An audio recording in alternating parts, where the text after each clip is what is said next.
Like any other day, during a normal class at IGA Middle School, our main guy Itoki is studying when he suddenly looks out the classroom window and spots someone standing on a pole far in the distance. His classmate immediately snitches to the teacher, saying this dude is dozing off. Since he is not paying attention, the teacher calls on him to answer.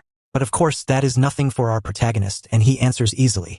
After school, Itoki is packing up to go home when his friends invite him to karaoke. But since he has cram school, he has to refuse. He has been taking extra classes since forever, and now his schedule is basically packed from top to bottom. That is what you expect from a rich kid whose dad was a company president. When he reaches his locker, his friends tell him to just skip class. It is their final year of middle school, so they should make some memories together. Thinking about it, he agrees right away. But the moment he turns around, he sees a girl glaring at him like she is ready to execute him, scaring Itoki so badly that he has to refuse after all. That girl is Kosetsu, Itoki's childhood friend. Her job is to watch Itoki anytime, anywhere, and make sure he does not skip class to go chase girls. Of course, if it were not for Itoki's mother, she would not bother doing it. But since the two of them are childhood friends, she has to help out. After finishing gymnastics class, the teacher suggests that Itoki consider going professional. He does not need to answer right away, but the teacher hopes he will choose that path. On the way, Itoki is still thinking about the teacher's offer when he realizes he is late for cram school, so he rushes to take a shortcut. He uses his insane parkour skills, jumping walls and cutting corners to get there faster. But the moment he lands on the road, a runaway truck comes charging straight at him. With his top-tier reflexes, he dodges the truck beautifully, but the truck crashes into a wall. So he quickly calls an ambulance and helps everyone get the victim out. Meanwhile, from a corner, a mysterious girl is watching everything he does. The scene shifts to a shop, where an old lady is loudly complaining about finding bugs in her vegetables. The employee Tokisada tries to make a joke, but before he can even finish, another worker smacks him. Then a female employee quickly comes over to apologize. After that, the three of them go into the back room, where Tokisada gets lectured by the other two on how to treat customers. Then the beautiful shop owner, Yumika, steps in and speaks up for him. She tells him she will cover the shop for him, then asks Tokisada to go pick Itoki up from school. Itoki knows this guy well and even calls him uncle. Itoki also tells him about the accident he ran into on the way to class. Tokisada teases him, saying he is such a good boy that he still went to class even after witnessing an accident. After Itoki gets home, his mother returns a little later and quickly starts making dinner. Seeing how hard his mother works, Itoki says that once he enters high school, he wants to earn some money to help the family, or at least cut down on some of his extra classes. After all, he wants to enjoy his youth too. Hearing that, his mother immediately objects because studying is a lifelong responsibility. Besides, they still have his father's insurance money, so they are fine. Itoki can only sigh. The next morning, it is another completely normal school day under Kosetsu's supervision. When he reaches his locker and opens it, Itoki is shocked to find a love letter inside. It distracts him through all his morning classes, and eventually, he goes to the place where the girl asked to meet. Her name is Satomi, and she is 1 year below him. She says she was attracted to his manly and friendly vibe. She also saw him dodge that truck in a super cool way, while Itoki keeps waving his hands and denying it. But the girl keeps talking and directly confesses to him. That night, he goes home and lies to his mother, saying there is some kind of seminar, so he wants to skip one cram school session. But his mother is basically like, I gave birth to you. Who do you think you are fooling? She immediately realizes he has a girlfriend, and then mother and son have a little heart-to-heart during dinner. She keeps asking him questions, making Itoki awkward, until he admits he has only just met the girl. After learning that he is going on a date with someone he does not even know, his mother reacts pretty harshly. Itoki keeps begging her to let him go, saying this is his youth, but she still forbids him from going and shuts down the whole date plan. Angry, he slams the table, skips dinner, and goes back to his room to check his girlfriend's messages. The next day, he asks Uncle Tokisada to drive him to the meeting place. Since this is his first date, he stammers awkwardly and has no idea where they should go. Then suddenly, his girlfriend invites him to her house. After a full round of confusion and mental shutdown, he somehow ends up sitting neatly on her bed. After that, she brings him tea, and the two just sit there awkwardly with nothing to say. Suddenly, she takes off her clothes and climbs on top of him like she is inviting him to go all in. But Itoki is still an innocent rookie, so he panics and throws her aside. Then he says this must be some kind of prank. Someone must be hiding nearby. So he looks under the bed and immediately finds a guy hiding there. At that moment, his fake girlfriend drops the act and slashes his cheek with a knife. Then she tells him to die, calling him an idiot who does not know how to enjoy himself. The other guys crawl out one by one. Just as the fake girlfriend is about to send him to heaven, a shuriken flies in and explodes, filling the room with smoke. Then Kosetsu appears out of nowhere and saves him. She takes on 4 or 5 guys by herself and even beats down the bikini girl too. Then she throws Itoki out of the 2nd floor. Luckily, there is a net below that she had already prepared to catch him. After that, Kosetsu quickly carries him into a car. Inside the car is another shop employee named Ryoko. After she calms him down, he realizes the driver is also someone he knows, named Suzaku. They are wearing strange outfits and quickly drive him away from the scene. But the moment their car leaves the alley, the enemies also chase after them by car. Tokisada tells Itoki to fasten his seatbelt and prepare for a drift. But the enemies overtake them, release smoke, and scatter spikes, blowing out their tires and making their car crash into a wall. Itoki passes out for a while, and when he finally wakes up, he struggles to crawl out of the car. Outside, the other two are fighting to open a path for him to escape. By the time he reaches town, the sky is getting dark and he is completely exhausted. Itoki stops to rest, but suddenly, the streetlights go out and the whole area turns pitch black. Just as he is terrified, a police officer appears behind him. Itoki quickly tells the officer everything that happened and learns that the power is temporarily out because of a problem at a nearby substation. He breathes a sigh of relief, but then someone suddenly appears behind the officer and casually snaps his neck. Itoki looks around and sees the enemies spreading out to surround him. They tie him up and leave him lying on the ground, while Itoki can only stare at the fallen officer and cry. Just when it seems like this is the end, Uncle Tokisada walks in, smoking like an absolute badass. Everywhere he steps, the lights come back on. Then he asks Itoki how the date went and whether he got to kiss the girl. He also immediately exposes the fake police officer. Before the enemies can even react, Tokisada blinks over to Itoki's side in an instant. The enemies are scared out of their minds but still rush in to gang up on him. Tokisada turns around with a grin, transforms like a superhero, and beats them all down. A while later, Itoki wakes up with his head resting on Kasetsu's lap. Just as he is enjoying the moment, he hears Tokisada calling him to wake up. Itoki awkwardly gets out of the car and tries to ask what is going on. But Tokisada says this is his house and tells Kasetsu to lead him inside. Once he gets inside, Itoki is shocked to see everyone kneeling around him and greeting him as their young master. Then his mother walks out and tells him to call her the clan chief.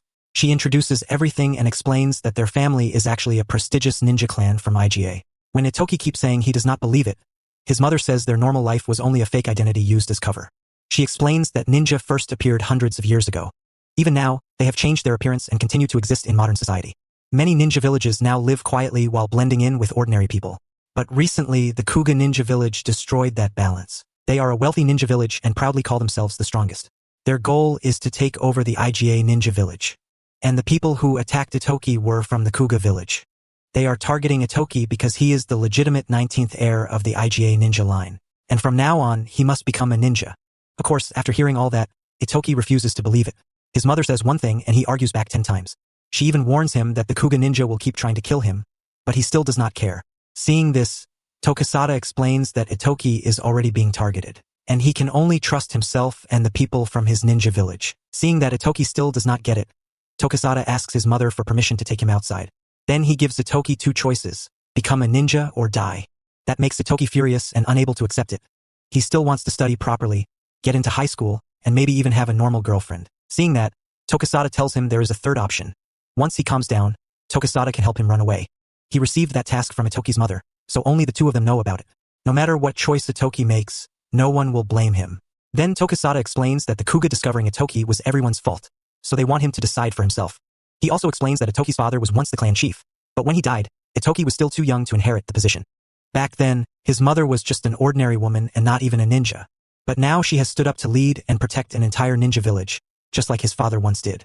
The pressure Itoki's mother carries is enormous. She faces death and deception all by herself. She carries a responsibility that was never supposed to be hers. Hearing that, Itoki's tears start falling, and he feels that running away would be too unfair to his mother. So he decides not to leave her alone. Elsewhere, after failing to kidnap Itoki, the Kuga ninja gather and decide they must capture him no matter what. Otherwise, their own lives will not be safe either. At the Kuga headquarters, they are also discussing the failure of the mission. They criticize each other, but in the end, Kuga is still powerful, and their goal remains to absorb the small IGA ninja village. The next morning, Itoki is informed that his current school is no longer safe, so they will transfer him to a new school called Ninjutsu Academy, Kokyuten, the only public ninja school in Japan. It looks like a staged fake video, but it is real. Because it looks so ridiculous, everyone assumes it is fake. But the school is located somewhere ordinary people do not know about. Ninja who are not students cannot infiltrate it. It also has dorms, so for Itoki it is very safe. On top of that, it is managed by officials from the NSC, making it the safest place. The entrance exam is the day after tomorrow, so if he passes, he will be safe for the time being. At the grocery store, Itoki's mother is still working when two people from Kuga walk in and ask to meet Yumika. Back at home, Reiha explains that the NSC is the National Ninja Security Committee. About 70 years ago, a massive war shook the ninja world, so the NSC was created to stop ninja villages from warring with each other. Meanwhile, at Yumika's shop, the two Kuga representatives say that the shop's business partner has been bought out by the Kuga company. So from now on, her shop will have to depend on them. Of course, this business takeover has been approved by the NSC, so Yumika has to restrain herself and force a smile for this partnership. That night, Yumika cooks dinner for her son, and the two have a small talk about the ninja school entrance exam. Itoki tries asking about his father, but his mother avoids the topic and tells him to prepare for the Ninja Academy exam. The next morning, when Itoki wakes up, he sees Kasetsu and Uncle Tokisada already waiting for him downstairs. He worries that he has not prepared anything for the exam and asks about things like fire-style or water-style ninjutsu. Kasetsu has to educate him again, explaining that matter cannot be created from nothing, so ninjutsu does not appear just because you shout some words. Tokisada turns away to answer a phone call, then suddenly shouts in panic. Turns out the exam location has been announced, and shockingly, it is at a service area controlled by Kuga. Itoki is scared they will try to kill him like last time, but Tokisada reassures him that it should be fine, since it is a crowded commercial area. When Itoki enters, he is told to ask where they sell food for ninja. Itoki does as instructed, and the employee immediately understands, leads him to an automatic door, and tells him to go to the last room. When he enters the exam room, Itoki feels nervous after seeing the other candidates. After that, he learns the exam is a simulated ninjutsu hide-and-seek test, and they are split into pairs. The candidates compete in pairs of two. One person goes out first and hides somewhere in the service area. 1 minute later, the other person goes to search. Once the seeker starts searching, the timer begins, and each pair has 10 minutes. If the hider is not caught, they pass. If they are caught, they fail. In other words, this is a one-on-one entrance exam. The entire exam will be recorded by cameras, and any candidate who violates ninja rules will fail. Right away, within only a few minutes, Kasetsu catches her opponent. Next is Itoki's match against a girl whose hair covers her face. She thanks him, then lifts her face and gives him a terrifying smile, scaring the life out of him. Turns out she is his ex-girlfriend. When it is Itoki's turn to search, he has barely walked a short distance before a man with a knife follows him. Tokisada catches that man red-handed. After that, Itoki keeps searching and runs into Kasetsu. She tells him that if they get caught cheating by giving hints, both of them will be expelled. She also tells him that Kuga ninja have infiltrated this place to kill him. The moment she finishes speaking, an enemy attacks. She instantly spots the enemy in the distance, blocks a knife strike meant for Itoki, and gives chase. But Satomi tricks her into the restroom, where several others block her path. After that, Satomi goes looking for Itoki. When Satomi sees him standing with his back turned, she charges in, but immediately falls for his trap. Itoki activates the fire alarm system, exposing Satomi's camouflage suit. Satomi tries to rush in and kill Itoki, but the NSC agents drag her away. Unfortunately, Itoki has gone over the search time limit. And as a ninja, he should not cause loud disturbances. But Itoki did it because he did not want innocent people to get dragged into danger. In the car, the three of them seem disappointed and plan to send him to an isolated island until the next exam. Itoki is devastated, thinking he is about to be socially exiled. Suddenly, Tokisada gets a phone call saying Itoki has passed. That night, the NSC sends Goso, captain of Team 1, to the Kuga headquarters. He brings up the fact that Kuga ninja attempted murder during the exam. But the Kuga chief denies responsibility, saying those 5 were already classified as rogue ninja and no longer had anything to do with Kuga. So the NSC can do nothing. As Goso leaves, he receives word that those 5 ninjas seem to have taken their own lives. After that, Itoki still goes to his old school for graduation and says goodbye to his friends. He tells them he is going to study in Tokyo, and his friends say they still want to see him often. But Itoki starts crying because he knows that will be impossible. Then, that night, he says goodbye to everyone at home and heads off to his new school. After traveling for a long while, Tokisada brings Itoki and Kasetsu to an underground train station in Tokyo. The two of them then ride the train for nearly 3 hours without ever leaving the tunnel. Eventually, they arrive at a beautiful and spacious place. This is the ninja school the two of them will attend. As soon as he steps off the train, Itoki notices a pretty girl named Ryoko. The two start greeting each other and chatting, which makes Kasetsu look extremely annoyed. Once the girl leaves, Kasetsu immediately kicks him. After that, Itoki gets too absorbed in exploring and ends up losing Kasetsu. Then somehow, he bumps into a bunch of arrogant brats from the Kuga ninja village. While Itoki is frozen and has no idea what to do, a girl comes over, pulls him away, and helps him out. Her name is Kirai. After they introduce themselves, Kirai finds out that Itoki is from the dirt-poor IGA village, which is apparently on the verge of going bankrupt. She is painfully right, so Itoki cannot even argue. After that, he attends the entrance ceremony and learns the rules of being a ninja. Never let outsiders know, never kill, never betray, and never expose yourself. When class assignments are announced, Itoki ends up in the same class as Kirai, the girl from earlier, and Kasetsu. At lunchtime, Itoki is about to grab a lot of food, but Kirai advises him to take less. Otherwise, those Kuga brats will target him. Besides, this food is way more filling than it looks. Right after she says that, a kid named Himura stands up and starts picking a fight with Itoki. But the other guy, Suzaku, stops him. Then he walks up to Itoki and mourns the death of their clan chief, Kishinmaru. To Suzaku, Kishinmaru was a chief he deeply admired, the ideal symbol of the Kuga village. And they believe the IGA ninja killed him, so they threatened to wipe out the IGA ninja completely. At the same time, Itoki's mother and Uncle Tokisada are also having a massive headache trying to deal with everything. So Itoki's mother decides to let her son figure things out on his own. Whatever happens, happens. After that, Itoki and his childhood friend are taken to the dormitory. He looks at it and praises how amazing it is. But that one belongs to Kuga. The place he actually stays in looks like a haunted house, and the two girls live there too. In this dorm, the boys stay on the second floor, while the girls stay on the third. That night, Kasetsu opens the door to Itoki's room to talk about what happened that morning. She says the Kuga guy was only throwing false accusations around. At the same time, Itoki needs to prepare himself for school. He should not believe everything those rich boy brats say. The next day is training on how to use ninja suits and ninja cores. Everyone here already knows how, except Itoki. Turns out, they are basically combat suits that protect ninja. Kasetsu puts hers on quickly and smoothly. Meanwhile, Itoki struggles forever just to get dressed. Their mission is to reach the castle on the island across the water and retrieve a steamed bun that the principal is eating. That bun will serve as proof that they completed the mission. After that, everyone sets off while Itoki still has no idea how to even move properly. The Kuga guys laugh at him, saying he is not worthy of becoming the future chief of IGA. But the leader of their group tells them to be careful, since the principal is watching. At this point, Itoki still cannot move. Luckily, Ryoko helps him. She adjusts a few parts of the suit and keeps talking about its design non-stop. It makes Itoki's head spin. Once Itoki can finally move, she pushes him straight off the cliff. Itoki panics as he falls, but thanks to the suit, even though he drops from a pretty high place, he does not feel any pain. Then Ryoko explains a little about ninja suits and ninja cores. She also introduces her village, Saiga. They specialize in creating ninja tools, especially ninja suits and ninja cores. Seeing that she is about to keep rambling, Itoki quickly stops her and tells her they should finish the mission first.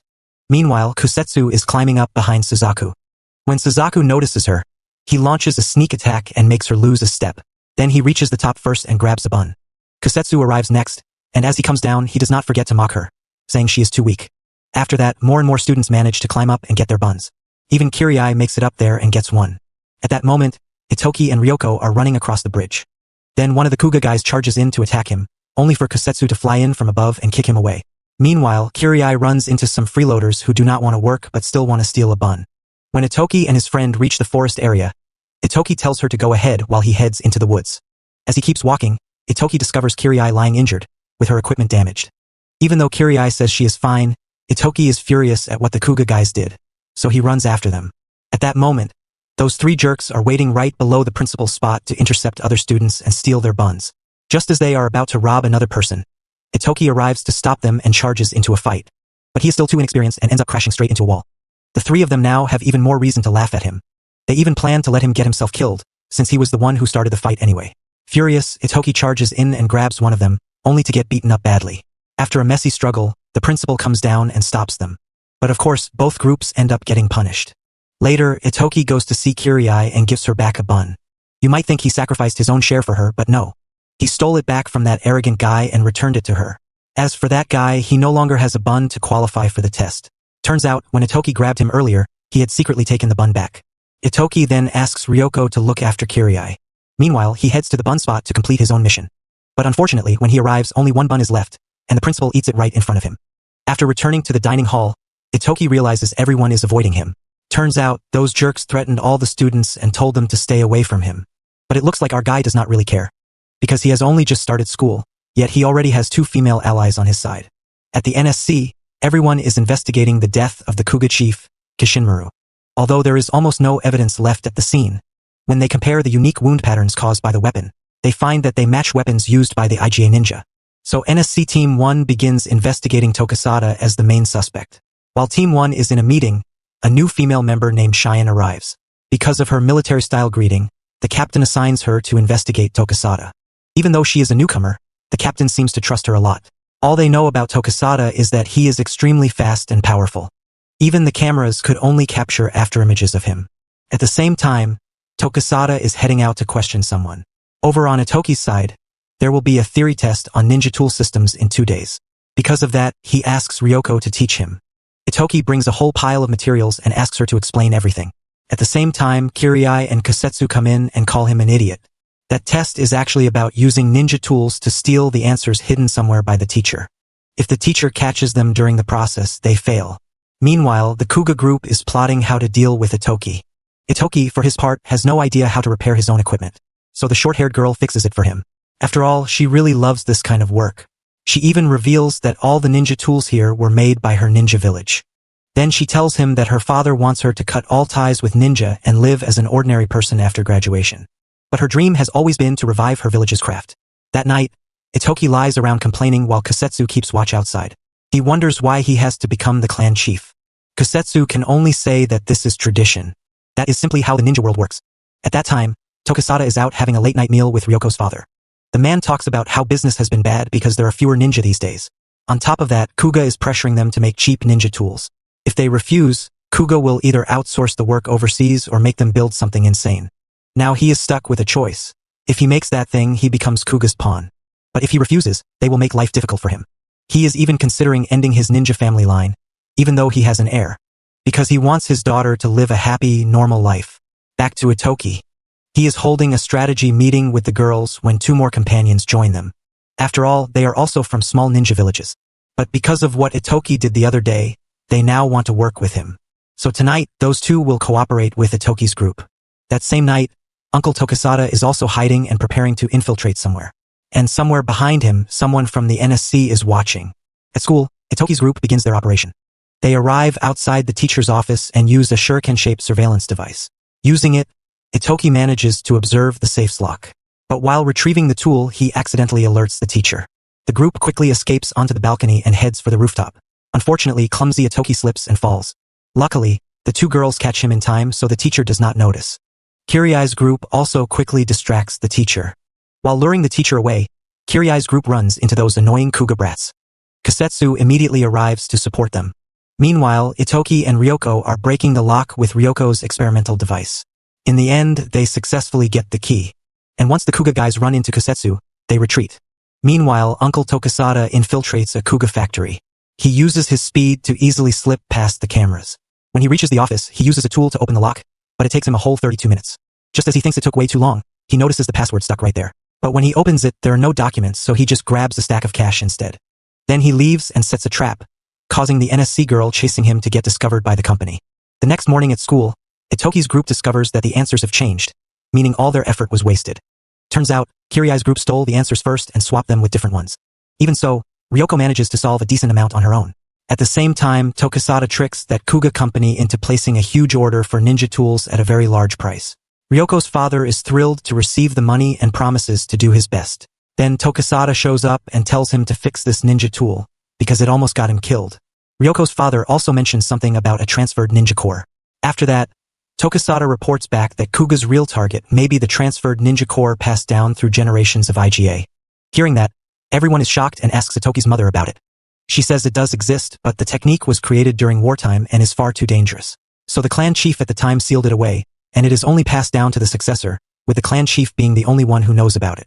Since Itoki's group scored badly, they are punished with cleanup duty, and Itoki is enjoying himself like he is back in middle school. But Kusetsu warns him that there is a traitor here. Someone leaked the information that they stole the key at night to the Kuga group, leaving Itoki completely confused.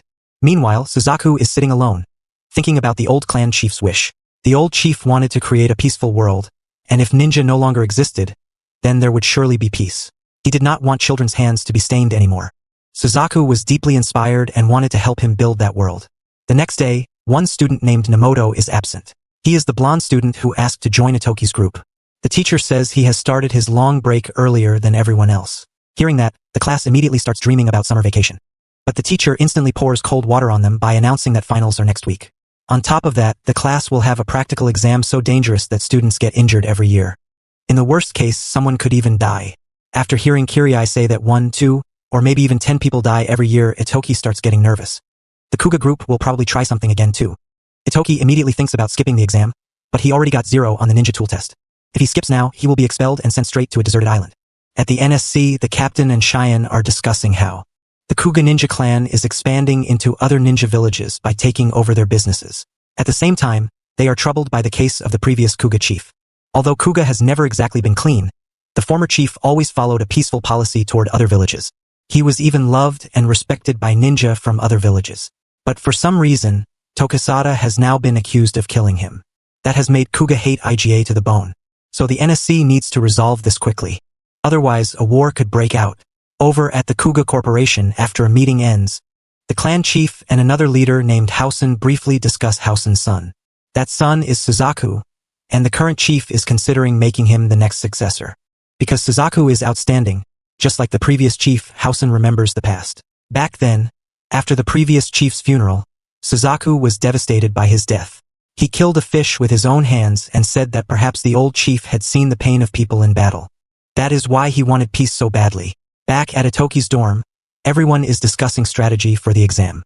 But Itoki suddenly stands up and says he wants to withdraw, using the excuse that he does not want to drag everyone down. Then it becomes clear that by doing that, the traitor will not be able to do anything. After that, Ryoko arrives and gives him the latest camouflage tool. It can change both the user's face and voice, so if he uses it, Itoki will be harder to detect, and Kuga will not be able to target him so easily. But he refuses, worried that Kuga might go after her instead. However, since she keeps insisting, he reluctantly accepts it. After that, he and Kasetsu discuss their plan, instead of waiting for the enemy to act. This time Kasetsu suggests they should attack first.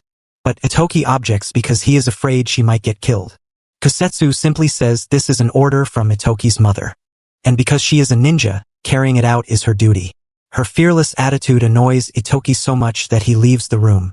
At that moment, his mother texts him to check on him, and he replies that everything is fine. Meanwhile, Itoki's mother wonders what that school is like, because she never attended it herself. Her husband never told her much about it either. While Itoki is wandering around, he runs into the principal. The principal invites him to climb up to the roof and have tea. There, Itoki talks to him about ninja and asks whether ninja are just killers. He also talks about how his father was killed and how the IGA clan was accused of murdering another clan's chief. The principal says that a peaceful world is nothing more than a pretty phrase, but it is still something worth protecting. That is why ninja exist, to do the dirty work in the shadows and protect that ideal. Then he says that the former Kuga chief and Itoki's father once asked him the same question, and both of them answered that they did not want to become killers. It is as if Itoki finally realizes something, so he asks the principal for permission to return to the dorm. The next day, Kasetsu personally trains Itoki. His task is to steal Kusetsu's ninja core. Even after training for a long time and repeatedly trying to take it from her, he cannot beat her even once. Instead, he ends up injured all over. Back at the dorm, the two draw up a plan. Then they throw the plan into the trash and go back to training again. A while later, someone comes by, takes the plan, and reports it to Suzaku. And they also come up with a counterplan against Itoki. At first, the others object, but seeing how confident Suzaku is in his plan, the whole group agrees to do it for the ideals of their late clan chief. Exam day arrives. After the proctor explains the rules, the test is simple. Steal someone else's ninja core without causing serious injury. The moment it begins, Kasetsu rushes ahead. The Kuga group also heads over to capture Itoki at the location written in the plan. Luckily, Itoki was ready and sprays them all with sleeping gas. He also exposes the traitor, the very person he saved during the steamed bun practical exam. Turns out he had no choice. If he refused, Kuga would wipe out his entire ninja village. Meanwhile, Kasetsu reaches Suzaku's location. As for Itoki, he uses the disguise ninja tool to fool Himura and attack him.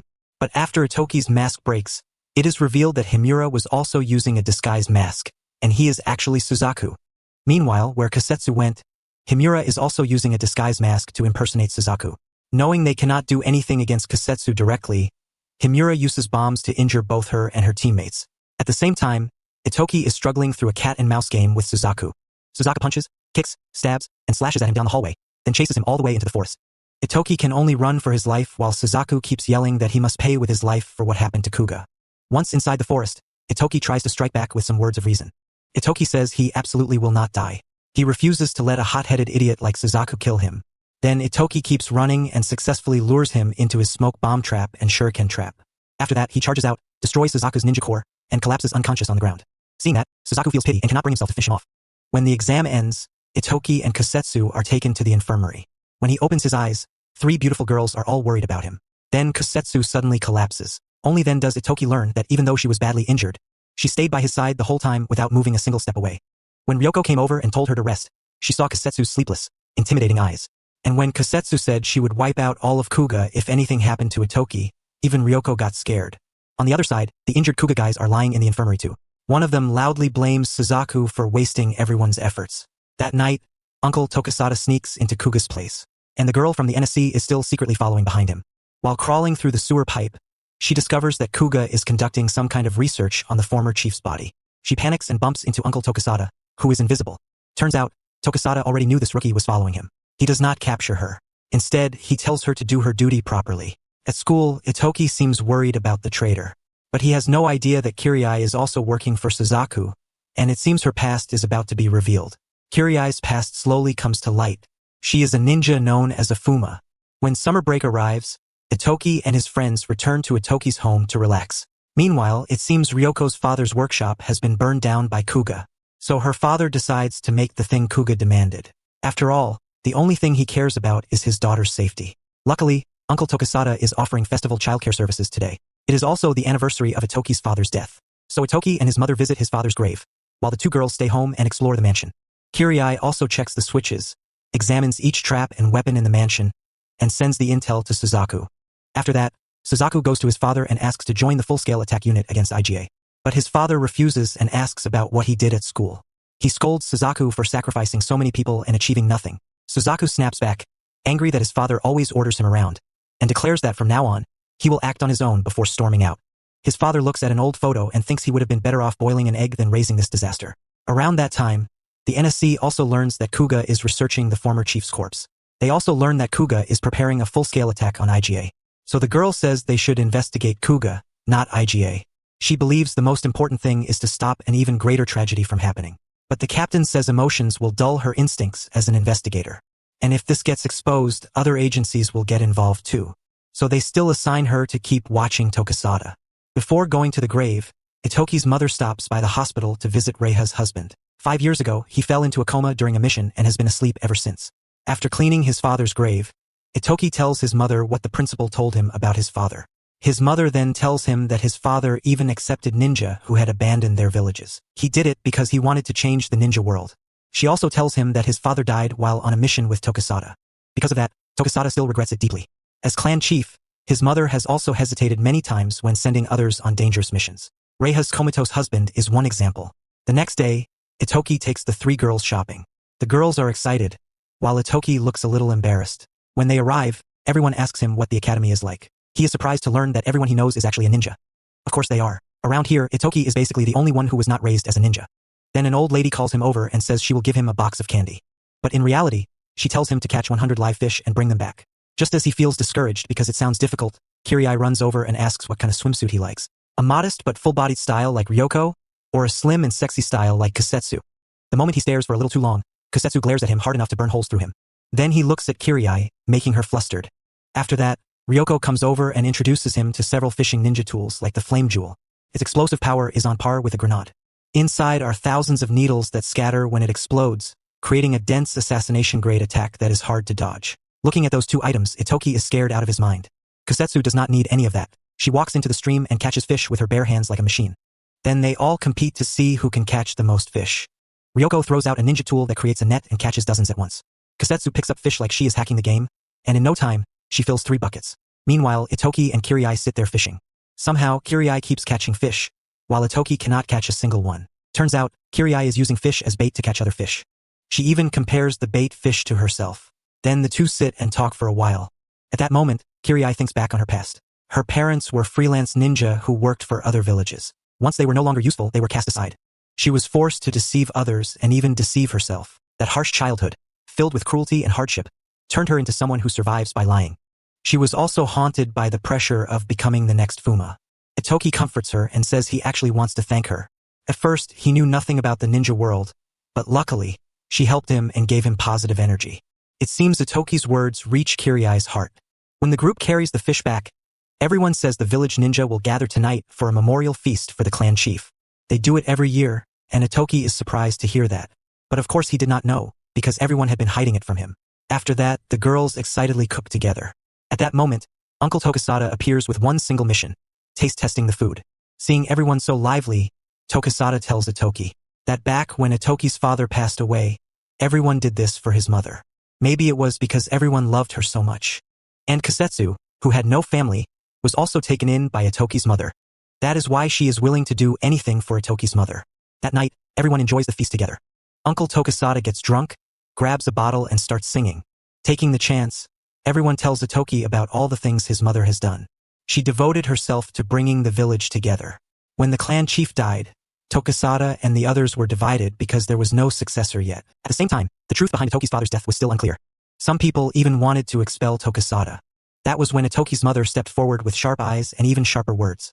She successfully snapped Tokisada back onto the right path. Then she spoke about all the good things her husband had done. From that point on, Itoki's mother became the clan chief. And everyone has been deeply grateful to her. Hearing that, Itoki is moved and goes over to his mother. Then his mother takes him aside for a private talk. Kirai sees this and tries to follow them to eavesdrop. But the villagers stop her and ask how life at school has been. The villagers say they were worried the young master would be lonely after leaving his normal life behind. But thanks to Kirai and Ryoko, Itoki can still smile and have fun. Because of them, Itoki has found the confidence to keep trying at school. Hearing that, Kirai feels guilty and comes to value her friendship with Itoki even more. So that night, she only sends Suzaku some information that is not very important. In the private room, Itoki's mother decides to tell him about the secret ninja core. It holds terrifying power and is only passed down to the next clan chief. She also shows him the IGA ninja family register. Once he writes his name in it, he will become a true ninja of the IGA village. Itoki is chatting with his little harem about when they will finally become real ninja. When someone comes to tell him that the academy has been temporarily closed, then the man drags Itoki and everyone else off to watch some boring program. But that is actually a hidden signal that the Great Ninja Conference is being held again after more than 70 years. The conference is being organized under the authority of the NSC and the 13 Supreme Jonin. Through this conference, the future of ninja across Japan will be decided, and the IGA village also has a seat there. At the previous conference, the villages signed a ceasefire agreement to end the ninja war. Meanwhile, at the NSC, the captain of Team 1 is ready to ensure security for the conference. Cheyenne, however, understands nothing because she keeps getting thrown from one assignment to another. She thought she joined to serve justice, but now she does not even have information about the conference. The captain simply tells her to follow orders. After Itoki's mother is escorted away by her 2 trusted guards, the other clan chiefs also arrive one after another through all kinds of strange methods, like ordering food or entering a photo booth. Itoki's mother then passes through a restricted area and enters the conference hall. Everyone is now present. The clan chiefs immediately start taking shots at each other. It gets so noisy that one man has to stop the argument so the meeting can begin. Everyone then learns that Ryoko's village is absent because it is about to be absorbed by Kuga. At the same time, other factions like Bison and the Fuma village have also come under Kuga's control. After that, the captain of NSC Team 1 explains that someone has broken the ninja code and is threatening the balance the villages have protected for many years. That someone is the Kuga village, which is threatening the peace of the ninja world.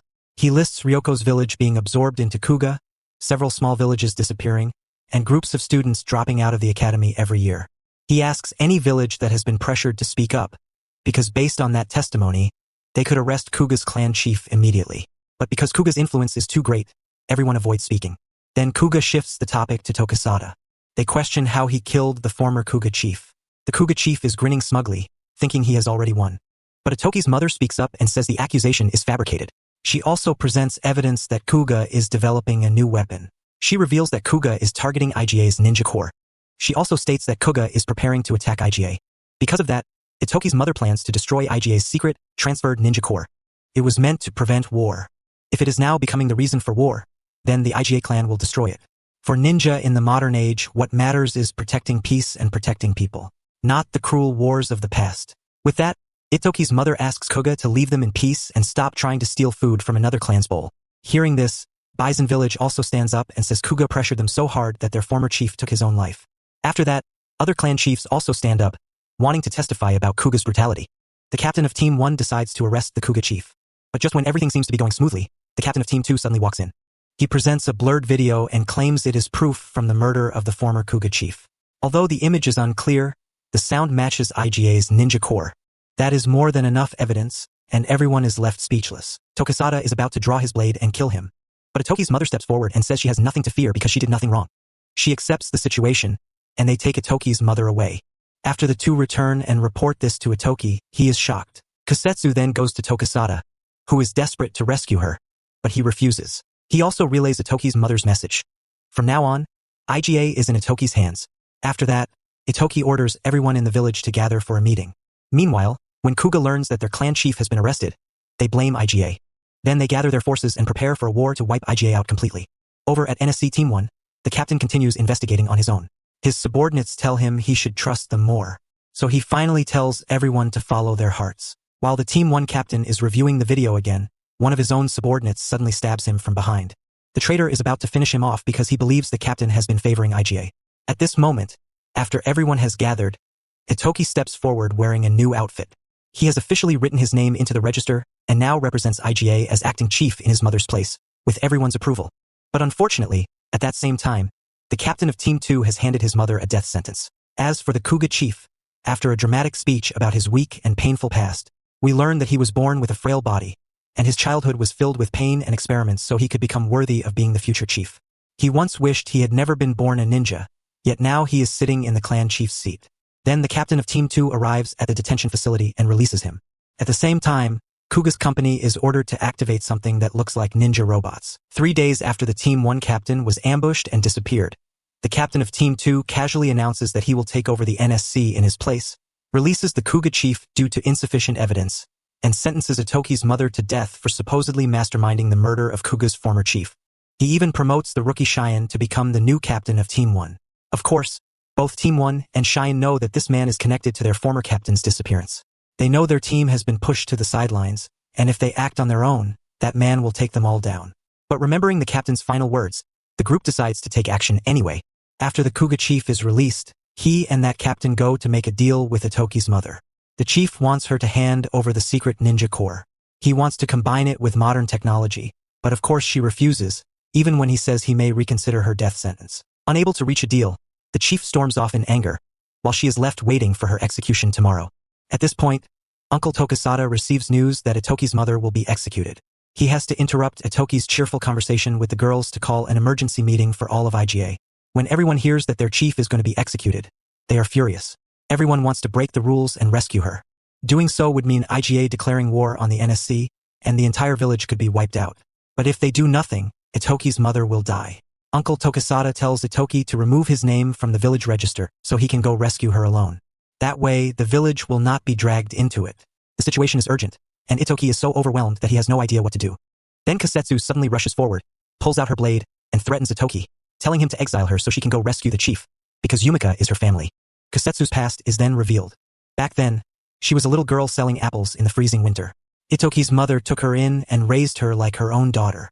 Everything is a mess now, but in the end, Itoki steps forward and decides that they will save his mother without removing anyone's name.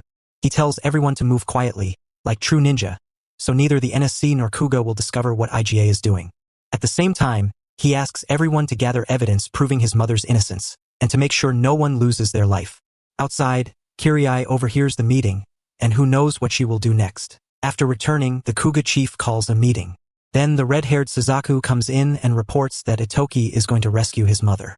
He also asks the chief to let him join the vanguard unit for the attack on IGA. Of course, the chief looks delighted. But Suzaku's father is furious, because this reckless brat is already trying to run off to war at his age. Still, Suzaku is determined to prove himself. Youth really does not know how cruel the world is. The Kuga meeting grows tense. One side is excited that the ninja robots can finally be deployed. Combined with Kuga's overwhelming numbers, they should crush IGA easily. But the other side, Housen's faction, does not agree. The robots are not fully complete, and even though IGA has fewer people, their ninja are extremely strong. Doing this could put the entire Kuga clan in danger. At this point, the chief seems to have made up his mind. And he suddenly kills Housen because apparently Grandpa wants war now. The Kuga clan has no need for weaklings like him. After that, he spreads misinformation to manipulate public opinion and make it easier to attack IGA.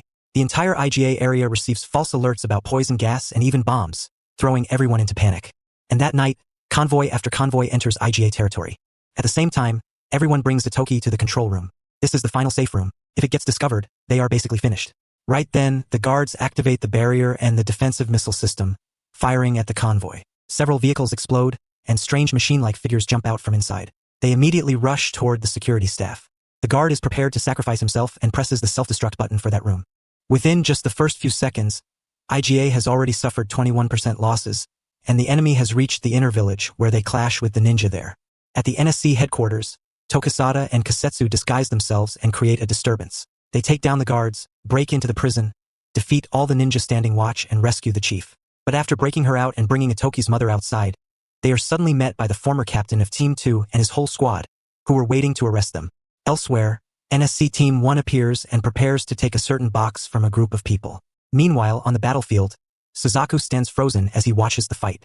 The robot ninja seem a little inexperienced, but they make up for it with overwhelming numbers. Reiha gives Itoki a quick report. The enemy has 10 times their number in the rear, while Kuga's frontline force alone has 250 people, a number that nearly makes Itoki fall over in shock. Tokisada and Kasetsu are facing a wave of elite NSC ninja. Tokisada, looking ridiculously cool, tells Kasetsu to take the chief and run while he stays behind to handle everyone himself. Back on the battlefield, things are still balanced for now, but with more robot ninja constantly being added, IGA's stamina will slowly be worn down. According to battlefield data, the robot ninja outnumber the IGA ninja 4-1. If this drags on, IGA will be at a disadvantage. For now, all they can do is hold their ground and wait for Tokisada to return. But even defending the castle is too dangerous. Soon after, Itoki notices that the enemy is being strangely cautious.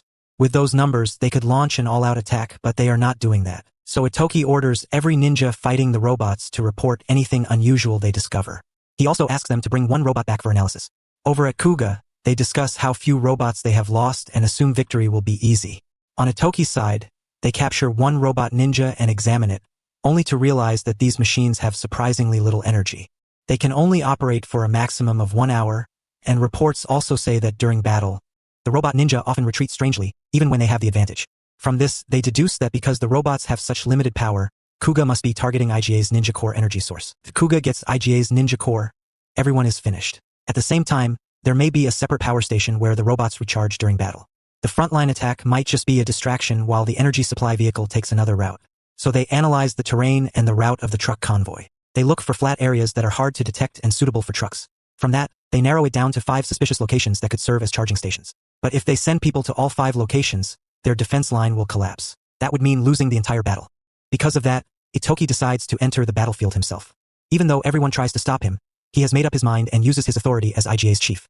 Ryoko also asks to go with him, but of course, Itoki does not want to drag someone from outside the clan into this. But she says her father created these machines, so she cannot stay out of it. Besides, the IGA clan has helped her so much. Moved by her words, Itoki agrees to let her come. Kirai, however, deliberately asks to stay behind so she can report back. But even so, she cannot bring herself to hurt him. Meanwhile, Tokisada is taking on an entire army of ninja by himself, except for the captain of Team 2. At that moment, all of Team 1 appears. Unexpectedly, they do not side with him. They found their captain's body in a crematorium owned by the NSC. So they condemn the captain of Team 2 and let Tokisada leave. Kuga then receives word that their puppet inside the NSC has been arrested and Tokisada is returning.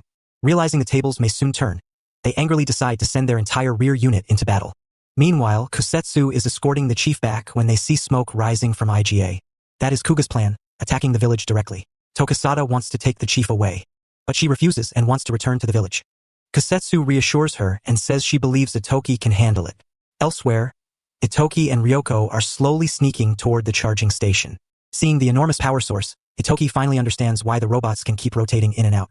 Strangely, there are no Kuga ninja guarding the area. Since the security is this loose, it is the perfect chance. Ryoko says they should go back and report it, but Itoki immediately asks how they can destroy it right here. So she gives him the 2 weapons she introduced during the fishing trip, the Flame Jewel and the 1000-Needle Jewel. If the charging system explodes, the blast will combine with the energy flow and create a huge explosion that wipes out the robots. But at a glance, the charging system looks extremely durable, so they will probably need to attach the weapons directly. To reach it, they will use a device that jams the robot ninja for 10 seconds. Ryoko takes on the role of using the jammer to support Itoki. Everything goes smoothly according to plan. Ryoko quickly throws the device, jamming the robots, and all Itoki has to do is dash in at full speed and attach the explosives. But unfortunately, one Kuga guard dog is there, Suzaku, and he blocks Itoki's path. Still, the 2 manage to get past him. Just as Itoki is almost there, the robot ninja suddenly reactivate and restrain both him and Ryoko. Suzaku is about to kill them when a robot ninja suddenly snatches the device from Itoki's hand, runs to the charger, and attaches it. Taking that chance, Itoki detonates it, blowing up both the charger and the robot ninja. Itoki wakes up after the explosion while Ryoko is helping him move. He goes over to the robot ninja from earlier and removes its mask, only to discover that it is Kirai. Just then, the remaining robot ninja try to attack them, so Itoki picks Kirai up and runs back toward the village as fast as he can. Kuga also receives word that the charger has been destroyed and immediately orders a full-force extermination. But without the robot ninja helping them, those useless troops stand no chance and are forced to retreat in humiliation. IGA also confirms that Kuga has withdrawn. They are worried about Itoki's safety, but at the same time, they admire him and see him as worthy of becoming the future chief. Meanwhile, at the NSC, Cheyenne is interrogating the traitor. Cheyenne tells him that even after serving Kuga just to secure the top seat, he has now been betrayed by them. No lawyer will defend him, His own teammates have testified that he killed the Team 1 captain, and Kuga has dumped all the blame on him. After realizing that Kuga threw him away like a dog, his eyes change color and he forms a hand sign. Back in IGA, Itoki's mother has been safely brought home by Kusetsu. She immediately asks about everyone and about Itoki. But suddenly Kusetsu's eyes glow bright red. She pulls out a blade, threatens Itoki's mother, and orders everyone out of the room. Then she leads Itoki's mother into the inspection room and questions her about the inherited ninja core. Seeing Kusetsu acting unlike herself, Yumika realizes that the girl is being controlled, and the bastard controlling her is that Team 2 captain sitting in prison.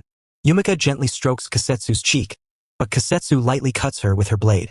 Even so, Yumika gently removes Kusetsu's mask. Good grief, it takes this many episodes before we finally get to see the Ninja Queen's full face. Her lips are beautiful, but she is biting them desperately to hold on to her sanity until she finally loses strength and collapses. Yumika gently holds her and says that no matter what happens, Kusetsu is still her daughter. That makes Kusetsu break down in tears. At that moment, Itoki finally returns. As dawn approaches, everyone surrounds the area. Itoki orders everyone to rush in and search every room. In the end, he is left frozen in horror when he sees his mother lying in a pool of blood, with Kusetsu holding her blade. Everyone rushes in and restrains Kusetsu. Tokisada also arrives and stares in shock. As for Itoki, he collapses beside his mother and cries his heart out. As dawn breaks, Itoki's mother loses her life. The next day, the news reports that incidents are happening in many places. A famous celebrity has gone missing. In truth, he is a clan chief fighting Kuga alongside his clan. Another ninja village has had its homes burned by Kuga, and that chief is furious at Kito. Another area suffers a massive blackout also caused by Kuga. A factory explosion kills 3 people and injures 28, and Kuga's fingerprints are all over that too. In IGA, a heavy atmosphere of mourning surrounds everyone. Itoki still cannot accept that his mother is gone. Even as Reiha reports that he has officially become the clan chief and updates him on Kusetsu's interrogation, Itoki just stares at the blood on the floor and remembers last night. Everyone had desperately tried to save his mother and question Kusetsu. Tokisada took responsibility for interrogating Kusetsu. But despite everyone's efforts, Itoki's mother could not be saved. Itoki sobbed and screamed to take her to a hospital, asking how things had ended up like this. Over at Kuga, the subordinates report that their absorption of the other villages has been completed. They also plan to reorganize their forces and launch a second attack on IGA. But the chief seems angry and calls his own subordinates a bunch of scum. Suzaku no longer has a place to return to either. A kind acquaintance tells him to hide and not return to Kuga unless he wants to be killed like his father. Suzaku believes his father was too weak because he refused to destroy IGA. What was wrong with avenging the former chief? But in truth, his father had always been thinking about the village's future and his son's future. Yet in the end, he was shot dead. Memories of Itoki's gentle mother come back, only making Itoki's grief even worse. At present, IGA is holding the ceremony for Itoki to officially become clan chief. But grief is still clear on everyone's faces. Then people stand up and voice their extreme thoughts. Some say they should slaughter Kuga to avenge Itoki's mother. At the same time, Kuga is expanding its territory into other villages. Sooner or later, they will attack IGA again. Then someone says they should execute the traitor Kusetsu. Itoki is too overwhelmed by grief, so he can only ask everyone to leave everything until after his mother's funeral. After that, Ryoko and Kirai plan to return to their own villages to check on things. Ryoko also wants to visit her father, even though he is injured. But of course, they will still attend Itoki's mother's funeral. At that time, Tokisada is sitting alone when Cheyenne comes to speak with him. Present, the captain of Team 2 has been arrested. Meanwhile, the founder of the NSC has returned to serve as acting chief. She also asks Tokisada to help investigate Kuga's actions. Then she hands him a secret notebook connected to the Team 2 captain and the Kuga chief. Inside are the names of everyone linked to those two. When Tokisada opens it, he is shocked to see Kusetsu's name. So is this pretty girl actually a villain after all? At the same time, Itoki's 2 friends are packing up to head home. They feel sorry for Kusetsu and are saddened by what happened. They say she is not the kind of person who would do something like that. Those words hit Kirai hard. After they leave, Tokisada lets Itoki meet Kusetsu. Man, seeing her tied up like that is honestly painful. But they had to restrain her to stop her from hurting herself. Then Tokisada reveals a shocking secret to them. Kusetsu had a chip implanted in her head by Kuga, placing her under their control. That list also includes Itoki's almost girlfriend. Most likely, that man implanted chips into the children of his mistresses and scattered them across different villages. When Kusetsu learns that she is the daughter of that cruel clan chief, she is completely shaken. But that guy is sickly and frail while Kusetsu is built different. Her mother's genes must have done all the heavy lifting. Tokisada had known the truth from the beginning. He also obtained information about the chip implants from the NSC. Heartbroken, Kusetsu asks why Tokisada did not drive her away if he already knew. But because Itoki's mother was so kind, Kusetsu was kept and raised in IGA. Her bloodline did not matter at all. Itoki's mother happily gave her the name Kusetsu and called her daughter. Tokisada also knows that Kusetsu fought back while she was being controlled. The wound pattern was different from what Tokisada had taught her. Because of that, Kusetsu is declared innocent. Itoki then hugs his childhood friend to comfort her. At the same time, Tokisada realizes there is not just one traitor. Over at Kuga, the Team 2 captain calls and reports that he controlled Kusetsu to find the secret ninja core, but failed, so he killed Yumika instead. He also says IGA is now in chaos, and its chief is just a kid. So Kuga quickly plans to mobilize its forces and launch another attack. After Kirai returns home, she barely has time to report before the robot ninja rush in and surround her. Her father tries to protect her and get her out, sacrificing himself to save her. Ryoko visits her father in the hospital and is shocked to see that Kuga has cut off his arm. Although he stays optimistic and says it is fine, and that at worst they will simply close the workshop, Ryoko is still devastated. On the day of Yumika's funeral, rain pours heavily.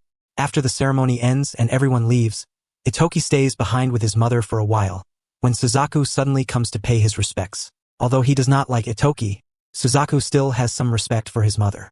But before leaving, Suzaku does not forget to insult Itoki. That leads to a small scuffle between the two.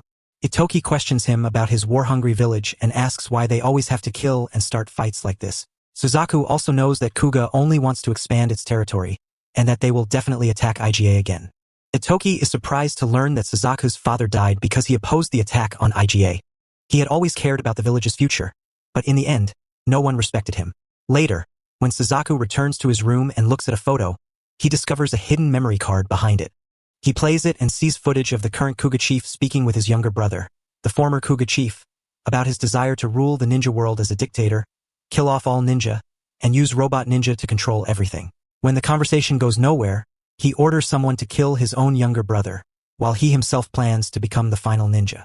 Suzaku is completely stunned by the video. The next morning, the Kuga chief sends Itoki a letter demanding that he hand over the secret ninja core and surrender the village unconditionally. Everyone is furious at his arrogance. But Itoki does not want war, which makes everyone dissatisfied. They think he is not strong enough, and that he is not grieving or angry enough to avenge his mother's death. Itoki asks everyone to give him time to think, but no one knows that the night before, he asked to borrow Tokisada's strength for a certain plan. After that, he gathers everyone and solemnly declares that he will hand the secret ninja core over to Kuga in exchange for IGA's autonomy being recognized. Everyone is shocked and cannot understand what he is thinking. Even more surprisingly, Tokisada nods and agrees to obey. Everyone loudly objects, saying Kuga will never spare them anyway, and that they still need revenge for their former chief. But Itoki takes a firm approach and says he will strike the names of anyone who disobeys him from the village register, and if necessary, he will have Tokisada deal with them. After saying that, Itoki leaves, leaving everyone worried. The NSC also receives IGA's request to negotiate peace with Kuga. As the legal authority, the NSC will protect and certify the agreement. Cheyenne disagrees because Kuga has broken the law and killed people. Cheyenne wants to arrest them all, but of course, there is no evidence because the ninja villages have either been destroyed or vanished. Right now, the only proof they have is Kuga's attack on IGA. On top of that, both sides have already made a deal for IGA to hand over the secret ninja core. In return, Kuga must pay compensation and leave IGA alone. If anyone violates the treaty, they will be punished by the NSC. The treaty also forbids Kuga from using ninja cores for military purposes. So the NSC's mission is to control and monitor Kuga's actions. Kuga receives the terms and immediately gets a headache over being banned from using ninja cores for military purposes. That means they cannot use them for their robots. So they want that condition removed, but doing so would basically mean opposing the NSC. Still, the scumbag chief orders them to prepare a second attack to steal the secret ninja core and delay their response to the NSC. During that delay, they can gather their forces and crush IGA in time. Meanwhile, Cheyenne comes to meet Itoki and says Kuga is delaying its reply while refusing all meetings with IGA. Then she apologizes to him, but Itoki forgives her and is about to ask her for a favor. Kirai arrives at Ryoko's family workshop and finds everything destroyed like a junkyard. She is about to leave when she notices a faint light shining from a basement. Following that light, Kirai finds Ryoko working down there in exhaustion. Ryoko is so focused on her work that even though she knows Kirai is there, she cannot stop. As she works, Ryoko thinks about how she is now the only person in her ninja clan who can still protect their ninja tools. Thinking about that, she suddenly breaks down in tears before she even realizes it. Kirai praises her, saying she is amazing for trying so hard all alone. Then Kirai reveals that she is alone too, because her father is gone. She hated him because he taught her to deceive people in order to protect their village. She also admits that she is a spy from the Fuma village. Her father worked for Kuga as Fuma, only to be betrayed by Kuga in the end. She confesses that she leaked IGA's information to Kuga many times. She believes every bad thing that happened to IGA is connected to her. She says she is a terrible person. After hearing Kiriai's confession, Ryoko is a little surprised, but she still considers Kiriai a good friend, because the time they spent together was real, and the feelings they shared were real too. Then Ryoko walks over and hugs Kiriai, surprising her with both the gesture and those words. Kiriai hugs Ryoko back and bursts into tears. That night in Kuga, the chief receives a phone call from Housen's address, the man he shot dead. The chief answers the phone, and the caller is Suzaku. He says he watched the video exposing the chief. For some reason, he is willing to hand it over to him, and in exchange, he wants to participate in the second attack on IGA. The chief gladly agrees. Over in IGA, even though everyone discusses it and agrees that they should not hand over the secret ninja core, Itoki still refuses to change his mind. Furious, the villagers demand that he give up his authority as chief. They say carrying IGA is too heavy a burden for a child like him, and they were too desperate to realize it. Some even want to overthrow him and put someone else in charge, saying he is not worthy of facing his mother. But Itoki stays stubborn and walks away, leaving everyone at a loss. That night, a group of ninja infiltrates Suzaku's home, but he sees through them and takes them out one by one. He tricks one of them and learns that Kuga will attack IGA at midnight. The next morning, Kiriai comes to Itoki's house to confess. She tells Tokisada that she lied and betrayed IGA, but Tokisada already knew she was leaking information to Kuga. However, she also helped IGA destroy the ninja robots, so in a way the two sides are even. Itoki is now preparing some kind of plan. Tokisada has also released Kusetsu, while Ryoko and Kiriai are changing themselves and preparing for the next battle. Meanwhile, the IGA villagers also plan to kidnap the chief in order to protect the secret ninja core. Kuga has learned about IGA's internal conflict as well. They also know the IGA villagers intend to use the ninja core to defeat Kuga. So Kuga must seize the ninja core before IGA gets the chance. The time to carry out the plan has arrived. But Reiha leaves her post on her own and enters Itoki's room. Immediately, another ninja steps out and reveals that Reiha is the traitor inside IGA. It turns out Itoki had already told him that the one who killed the former chief was not Kusetsu, but another traitor. Reiha says she hates IGA because it caused what happened to her husband. Kuga promised to save him, so she switched sides. After saying that, she takes her own life. Everyone then reads the letter Itoki left behind. Itoki had figured out the Kuga chief's true goal after Suzaku spoke with him. He wants to exterminate every ninja in the world. As for Suzaku, he gave the evidence to Tokisada and then ran away. In the letter, Itoki also tells everyone to escape quickly, because Kuga has already surrounded IGA. Itoki had planned all of this in advance. He chose the day Kuga launches its full-scale attack on IGA to infiltrate Kuga and meet its chief. Even though Kuga still has forces at headquarters, he is determined to use the secret ninja core to break through. At the same time, Itoki removes himself, Tokisada, and Kusetsu from IGA's register, so everyone else can survive and preserve the IGA bloodline. To make Itoki's plan succeed, everyone decides to stay behind and fight to hold Kuga back. On the way, Itoki asks the other two if they are disobeying his order by not staying behind. But since Itoki crossed their names out, the villagers use that as an excuse not to listen to Kusetsu. Kusetsu remembers when she wanted to die, but Itoki came to comfort and encourage her. Now she has overcome that and will do what she wants. Seeing how convincing their reasons are, Itoki can only smile and accept it. In the lobby of the Kuga building, two receptionists are chatting when they see the three of them walk in. The receptionists immediately press the alarm button. In an instant, they are surrounded by dozens of ninja. Kuga's leaders grow nervous because Tokisada is there too, so they activate all the robot ninja. As the three struggle to break through, Ryoko and Kiriai arrive to help. Ryoko comes to take back what she lost, while Kiriai admits her guilt and wants to help as a way to atone. Right after that, the group jumps back into battle. Then the two heroic ladies urge the three of them to hurry ahead and leave this place to them. The three move upward and request an audience with the chief, but the answer they receive is a swarm of robot ninja rushing out to fight. Itoki quickly shows the power of the secret ninja core, taking out a group of robots with one clean strike, though he seems exhausted from using it. So Tokisada rushes forward to block them, letting Kusetsu take Itoki onward. On the upper floor, they run into several of their old schoolmates from Kuga. Luckily, red-haired Suzaku arrives and blocks their path for them. Finally, the two reach the Kuga chief. Itoki immediately makes an offer. If he wants the ninja core, he must abandon his status as a ninja and confess to every crime he has committed. Of course, the old man has no intention of agreeing. He says his army will return after crushing IGA. Itoki then asks him if he wants to kill all ninja because he does not want any ninja left in the world. He suffered from being born and raised in the filthy Kuga clan, didn't he? Suzuka manages to restrain one of them, but because he wastes too much time talking, the enemy stabs him. That makes the chief snap. He starts ranting about changing Kuga, then attacks with fire. Up above, the Q&A session between the people and the leader continues, but basically, they are talking past each other.